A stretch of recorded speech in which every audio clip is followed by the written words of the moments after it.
Hi guys, welcome to my channel. Friends, आज हम इस टॉपिक पर रीडिंग कर रहे हैं कि आपके जो भी पर्सन हैं जिनके बारे में आप सोच रहे हैं और नो कॉन्टैक्ट सिचुएशन में हैं, वो पहले आपके बारे में क्या सोचते थे और अब आपके बारे में क्या इनकी विचारधारा है। ये एक जनरल कलेक्टिव टाइमलेस रीडिंग है, जब भी आप देखेंगे रेजोनेट करेगी। और इसके साथ ही आपको ये ध्यान रखना है कि हज़ारों लोग इस रीडिंग को देख रहे हैं।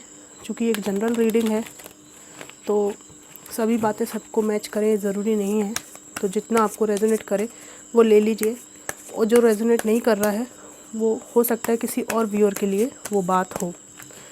Divine ancestor, master, spirit guide, मुझे बताइए कि मेरे व्यूअर्स के पार्टनर की पहली क्या फीलिंग्स थी और अब क्या फीलिंग्स हैं। 10 of pentacles, page of cups, S of pentacles, night of wands,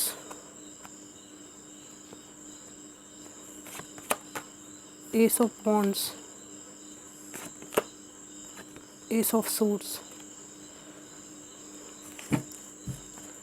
bottom of the deck है 2 ऑफ सूट्स। यहाँ पर मुझे दिखाई दे रहा है ये पर्सन पास्ट में आपके लिए ऐसा सोचते थे कि आप बहुत अट्रैक्टिव इंसान हैं, फिज़िकली आपसे बहुत अट्रैक्टेड थे, और इनकी जो एनर्जी थी वो ऐसी थी, आप में से जो लोग फाइनेंशियली वेल एस्टेब्लिश्ड फैमिली से हैं तो इनकी सोच आपके लिए कुछ इस तरह की थी कि आपके साथ जुड़ने से फाइनेंशियली इनको बहुत फ़ायदा होगा, बहुत ज़्यादा स्टेबिलिटी इनको जीवन में मिल सकती है। और इसलिए ये पेज ऑफ कप्स की एनर्जी में थे। ये कोई बहुत अच्छी एनर्जी नहीं है। इसमें व्यक्ति प्रोफेशनल माइंडसेट से रिश्ते जोड़ता है, ऑफ़र देता है।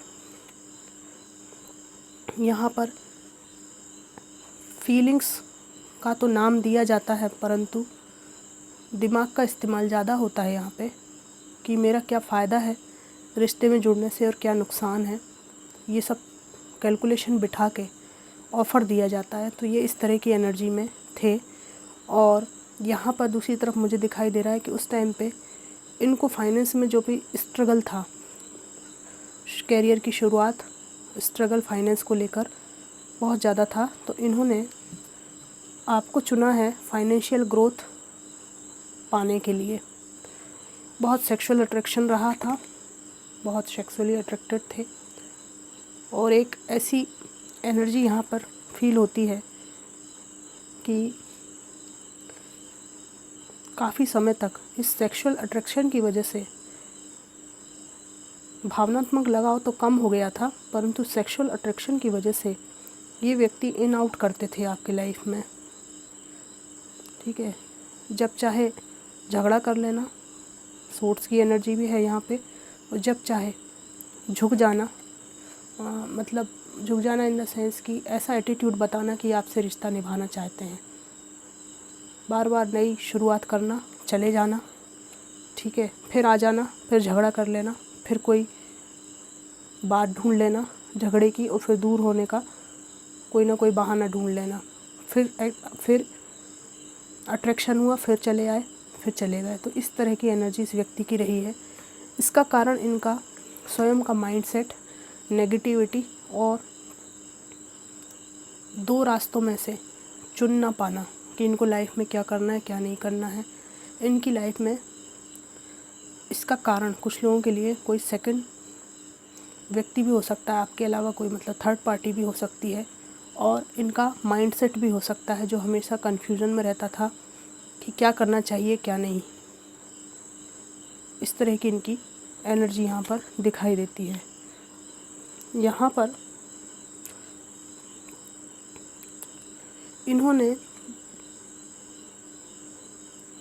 आपके प्रति, ये पक्का कुछ लोगों के लिए है, क्रूरतापूर्ण व्यवहार जिसको कहते हैं, जिसमें आपके पीठ पीछे सारी चीज़ें की गई थी इनके द्वारा, ये सोचकर कि आप तो इनको मिल ही चुके हैं, आप क्या कर पाएंगे?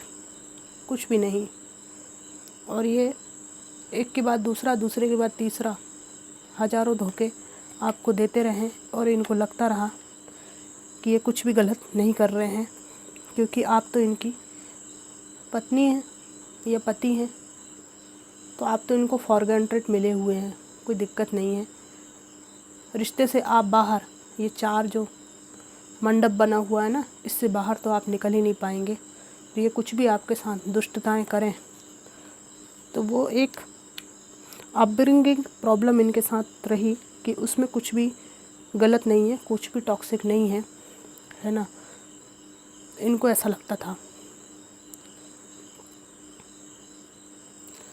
यहाँ पर पास्ट में बार बार आपको कई दफ़ा ये व्यक्ति छोड़कर गया है, कई बार अकेले और कई बार किसी और के लिए। ठीक है, कुल मिलाकर इनकी जो एनर्जी है पैसे रुपये लोभ लालच के पीछे घूमने की रही है। विशेष बात यहाँ पर यही है कि चमक दमक, सेक्सुअल अट्रैक्शन इनको बहुत आकर्षित करता है, पैसा रुपया बहुत आकर्षित करता रहा है। इनकी ऐसी सोच रही है कि आप इनके पति या पत्नी हैं, तो जो भी ये टॉक्सिक आपके साथ करें उसमें कुछ गलत नहीं है, क्योंकि सामाजिक मान्यताओं प्रथाओं के अनुसार आप कभी भी इनसे अलग नहीं हो सकते। 2-3 कार्ड में और निकालूंगी। द लवर्स,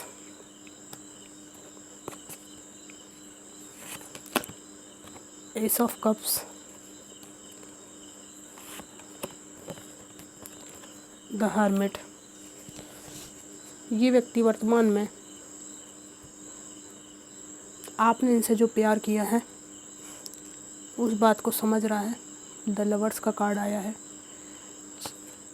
चाहत के कुछ फूल इनके मन में खिले हुए हैं, लेकिन ऐसा प्रतीत होता है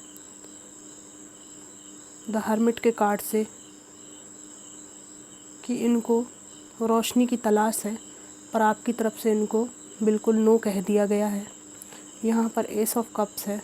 इनकी बहुत दिली तमन्ना है आपके साथ नई शुरुआत करने की, क्योंकि अब इनके दिल में आपके लिए प्रेम के फूल खिल रहे हैं, पर वो देर से खिले हैं और इनको लगता है कि अब कुछ नहीं हो सकता। आप लोगों के बीच में भारी एज डिफरेंस भी हो सकता है। ये 15 साल तक का अंतर मुझे दिखाई देता है।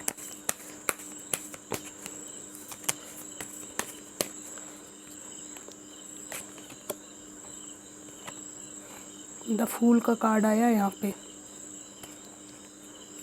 आपके बारे में ये वर्तमान में सोच रहे हैं कि आपको किसी की फ़िक्र, किसी की चिंता नहीं है। इनकी तरफ से तो आप बिल्कुल फ्री हो गए हैं। हो सकता है कि आपने इनसे सेपरेशन ले लिया हो, परमानेंट डिवोर्स ले लिया हो, और अब आपको कुछ भी खोने का भय नहीं है। ये व्यक्ति आपकी तरफ आने को आतुर है।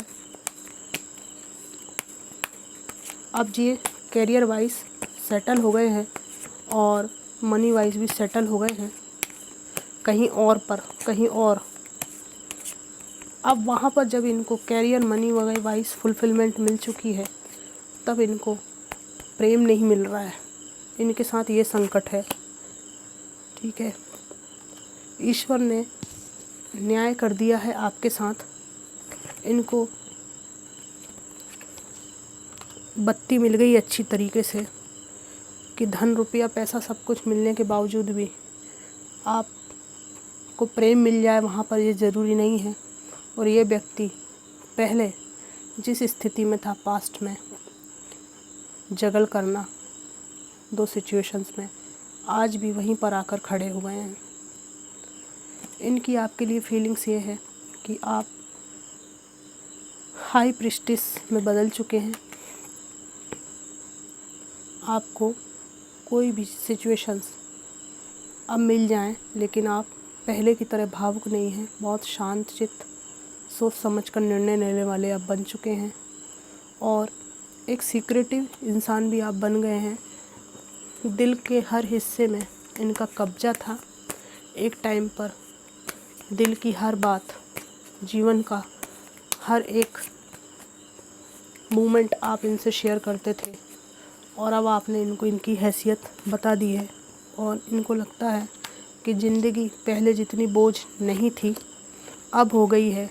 और इनकी विचारधारा में आप एक ऐसे इंसान हैं जिसको छेड़ना बहुत गड़बड़ हो जाएगी, क्योंकि काफ़ी कुछ ये कर चुके हैं पास्ट में। इनकी सारी बातें, सारी नस नस आप जानते हैं, पूरी तरह से इनके व्यक्तित्व से वाकिफ़ हैं।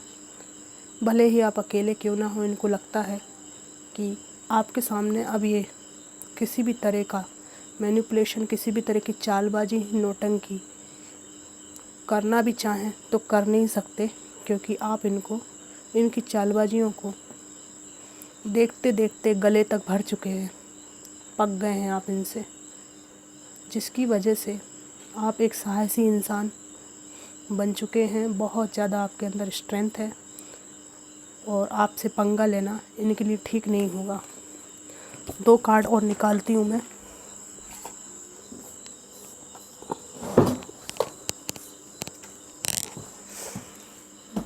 एक कार्ड उछल के बाहर निकला, ये आपकी एनर्जी है। इनको लगता है कि ये जहाँ आपके पास आए तो जो तबाही इनने आपके जीवन में कई दफ़ा मचाई, उस तबाही का बदला लेने के लिए आप तैयार रहेंगे। बहुत डरते हैं आपसे, स्ट्रेंथ आ गया है, 5 ऑफ सोर्ड्स आ गया है। ये सब चीज़ें प्रकट करती हैं कि आपको अब इनसे कोई लेना देना नहीं है। और अगर इन्होंने आपसे जबरन संपर्क बनाया तो आप इनको धो देंगे।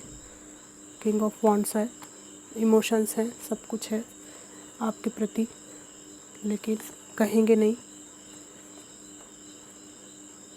ये आपकी भी एनर्जी हो सकती है कि आप भावुक हैं, इमोशनल हैं, सब कुछ हैं, लेकिन कहेंगे नहीं। एक्सप्रेस करने का काम आपने बंद कर दिया है। यहाँ पर ये आपको बहुत स्टार की एनर्जी में देख रहे हैं, है ना, सब कुछ करने में सक्षम एक सफल व्यक्ति के रूप में आपको देखते हैं। भले ही आप सफल हो चाहे नहीं हो, लेकिन इनसे अलग होकर आपने अपने साहस को बताया है। ठीक है, स्ट्रेंथ, स्टार, 5 ऑफ सोर्ड्स, ये आपके कार्ड हैं। यहाँ पे कुछ इस तरह का भी लगता है कि आपने बहुत गिड़गिड़ाए हैं इनके सामने, बहुत रोए हैं, किल्पे हैं इनके सामने। और वो जो एनर्जी थी और अभी की जो एनर्जी है, इनको सपने जैसा लगता है कि आप जैसा व्यक्ति इनके पीछे पीछे सुबह दोपहर शाम घूमने वाला इतना चेंज कैसे हो गया। तो बहुत ही ज़्यादा कांपते हैं आपसे, डरते हैं और उलझने से भी बचना चाहते हैं। तो मन में इमोशंस प्रकट होने के बावजूद भी इनकी इतनी हिम्मत नहीं है कि आपसे कुछ कह सकें, अंदर ही अंदर घुटते रहते हैं। ये वही कर्म भुगत रहे हैं जो घुटन आपने बर्दाश्त की थी। तो ये थी इनकी पास्ट की और अभी की एनर्जी। रीडिंग आपको कितनी मैच करी मुझे ज़रूर बताइएगा। Thanks for watching.